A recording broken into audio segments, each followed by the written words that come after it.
Hoje estou aqui, pessoal, para responder uma dúvida que recebo constantemente.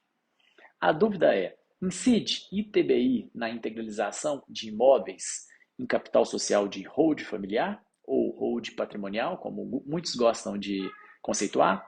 A resposta é: baseado no que estabelece a Constituição Federal e o Código Tributário Nacional, não incide. O ITBI está previsto no inciso 2 do artigo 156 da Constituição Federal de 88 e regulamentado nos artigos 35 a 42 do Código Tributário Nacional.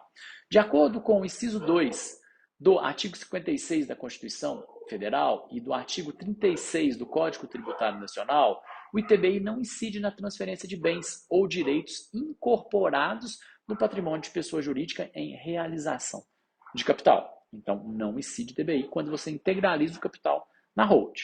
O capital social das sociedades limitadas, nos termos do inciso 3 do artigo 997, combinado com o artigo 1054 do Código Civil, estabelece que poderá ser integralizado no capital social de empresa qualquer espécie de bem suscetível de avaliação monetária, ou seja, imóvel pode.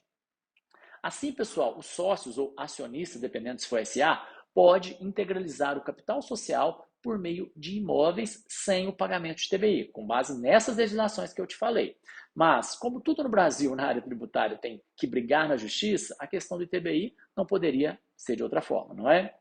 A imunidade do ITBI na integralização do capital social com imóveis foi analisado pelo Supremo Tribunal Federal, no recurso extraordinário 796-376, que decidiu que não há imunidade tributária no ITBI se o valor do imóvel integralizado for superior ao capital social da sociedade. Vou explicar para vocês a confusão que virou essa decisão aí. Em outras palavras, o entendimento do STF foi de que a parcela do valor dos imóveis integralizado no capital social da empresa permaneceria imune ao pagamento de TBI, mas não o montante destinado à formação de reserva de capital. É isso que o STF falou. Só que os municípios estão divergindo, estão pegando essa decisão e aproveitando. Em decorrência dessa decisão, muitos municípios, interpretando erroneamente, vêm cobrando, então, ITBI na incorporação de imóveis no capital social de empresa. Os municípios, pessoal, estão exigindo do contribuinte a diferença entre o valor determinado pelos sócios para fins de integralização e o valor de mercado desse imóvel. Se o mercado vale 100, se integralizou por 50, está exigindo ITBI sobre 50. Lembrando, pessoal, que o artigo 23 da Lei 9249 de 95 prevê a possibilidade de as pessoas físicas integralizarem bens imóveis ao capital pelo valor declarado no imposto de renda. Então, quando você vai integralizar um imóvel na empresa, na hold familiar, você integraliza pelo valor do declarado no imposto de renda. O Lynch Case, que foi julgado pelo STF no recurso extraordinário que eu comentei anteriormente, pessoal, decorre de um mandato de segurança que foi impetrado pela Luzframa Participações Societárias Limitada, contra a Secretaria Municipal da Fazenda de São João Batista, em Santa Catarina, que havia concedido imunidade parcial de TBI na incorporação de imóveis por essa empresa, né? Ela integralizou o imóvel dessa empresa e o município falou assim: opa, só vou te dar parcialmente. Por quê? Parte dos valores foram utilizados para reserva de capital. Pela análise dos autos, verifica-se que os acionistas da Luzframa não exerceram o direito previsto no artigo 23 da 9249 de 95. Ou seja, eles não integralizaram os bens pelo valor histórico declarado no imposto de renda dos acionistas à época. Então, eles ficam com um capital social inferior ao valor dos bens. O que aconteceu? Eles pegaram o valor dos bens e parte dos valores de bem foram integralizados, foram colocados como reserva de capital. Ou seja, enquanto o capital social da Luzframa totalizava o valor de 24 mil, o valor histórico dos respectivos bens, que deveriam ter sido integralizado, dava 802 mil aproximadamente.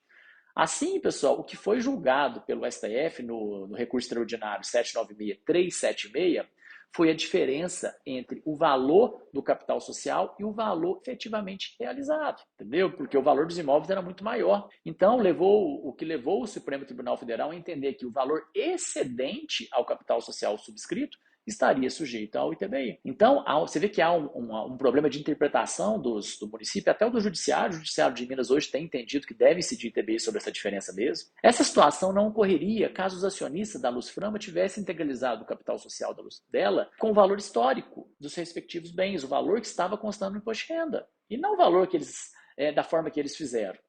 Assim como a integralização dos acionistas pelas cotas da respectiva sociedade superava o valor nominal que era atribuído. Esse quanto excedente entraria na sociedade como reserva de capital. Eles colocaram como reserva de capital, sob forma de ágio ainda, o que não é a melhor forma de se fazer isso quando você fala de uma holding familiar. Portanto, pessoal, o que eu quero concluir a respeito disso é que, a partir da análise desse caso, a conclusão que se chega é que, se a integralização do capital social for realizada pela empresa com imóveis de acordo com o valor que está declarado no imposto de renda e não seja utilizado parte para reserva de capital, há sim imunidade de TBI. E se os municípios estão cobrando isso, no meu ponto de vista, está cobrando de forma indevida.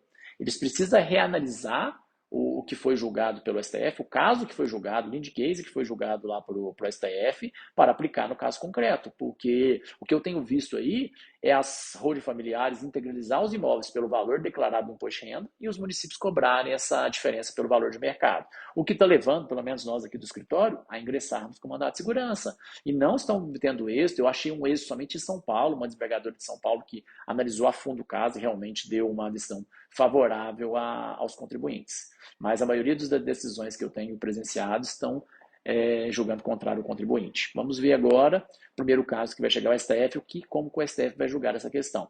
Em benefício dos municípios ou em benefício da Constituição? Porque hoje em dia a gente tem visto muitas decisões hoje em dia que fogem um pouquinho ao que está na Constituição, ao que está no Código Tributário, em benefício do, como eles dizem, benefício social. Beleza, pessoal? É isso aí que eu gostaria de deixar para vocês. Espero que se consiga aprender um pouquinho mais sobre holding patrimonial, holding familiar, com esses vídeos que eu tenho feito aí todo sábado.